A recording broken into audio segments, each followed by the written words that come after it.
Hey everybody, and welcome back to 365 Riffs for Beginning Guitar. I grabbed my black 1970s Fender Strat here to get me into the Pink Floyd frame of mind. Another Brick in the Wall Part 2 has terrific rhythm guitar. We got that classic funky riff in the beginning. That merges into the major chord. And then one of my favorite rhythm guitar riffs of all time because it's syncopated, it's melodic, it's classic, and I always wanted to learn how to play it just like you, and today's the day. I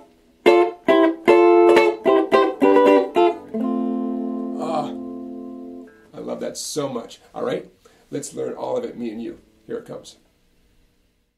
So here's what you need to know to nail that intro riff. For your picking hand, the downs and ups are important, and also your ability to mute the strings when necessary with the edge of your hand. For your fretting hand, you need to know your D minor chord here, 5 on the first string with your index, 6 on the second string with your middle, 7 on the third string with your ring finger, and you want the ability to relax those fingertips just a little bit so that the sound disappears. Okay, both of your hands are going to contribute to that staccato sound when we need it.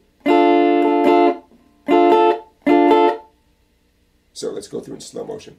D minor chord, by the way, that D minor, if you go back far enough, it's related to the B minor back here, or even further back, it's related to the A minor chord. But we're up so high, the name is D minor. Okay, so in slow motion, with your picking hand, we have a down, up, down, and then I'm going to snap my edge of my palm back there to mute the strings, and I'm going to relax my left hand. Okay, I'm guaranteeing that staccato sound.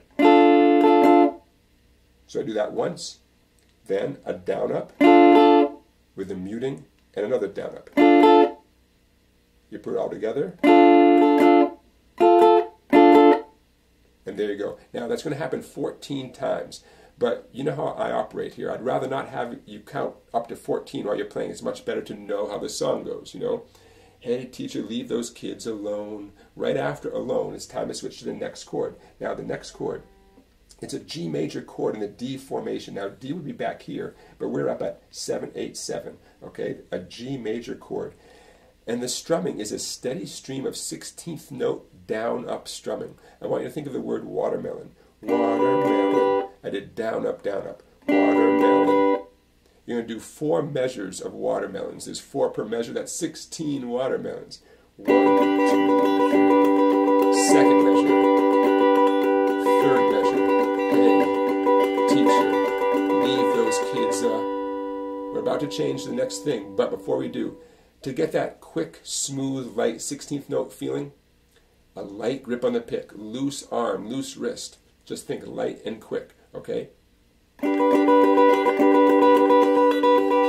major chord, 4 measures. Now, hey teacher, leave those kids. Now, let's get to the heart of the tune, for me anyways.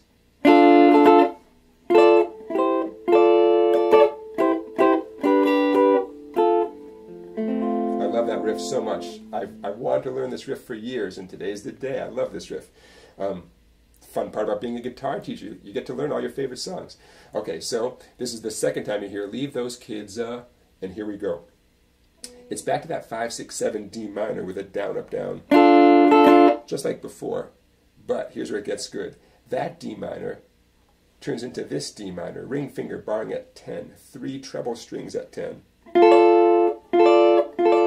There. I definitely recommend using your ring finger for that one down strum because the next chord, it makes sense to use your index and middle.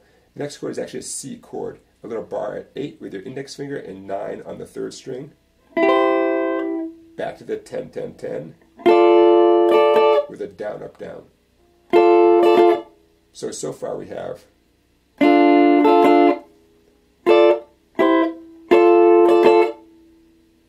back to that 8, 8, 9 C chord, 2 down strums.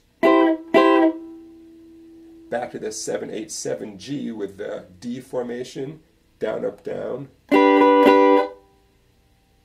2 frets backward, the G chord now turns into an F chord, 1 down strum. Did you know that was a way to play an F chord? It's a D chord up 3 frets, 1 down strum like I said. And finally, a more conventional F chord. 4 4 treble strings, right? You could do a bar chord if you want to. It's quicker and easier just to play a regular F chord. It's also appropriate to the tune.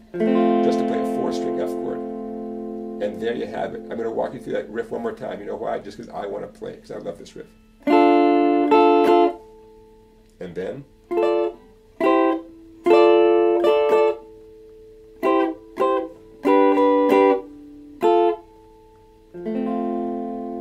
love it.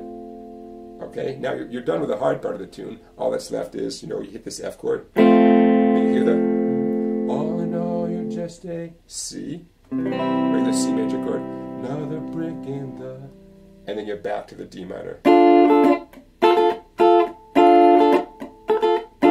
And the whole song just begins again. It goes back, the children's voices come in, you do the whole thing again, and now then it goes into the guitar solo. So there you have it, one of my favorite rhythm guitar parts of all time. All right, hope you enjoyed the video today. Don't forget to like this video, to subscribe to my YouTube channel. Check out the playlist while you're at my YouTube channel of the 365 riffs for beginning guitar. We've been going since January 1st, you and me, right? It's a lot of great riffs on there. And don't forget to check out my website, www.song-bike.com. Tons of great videos you can't find anywhere else, and you can become a member for as little as $10. So please check it out. Thanks for watching, everybody, and I'll see you tomorrow.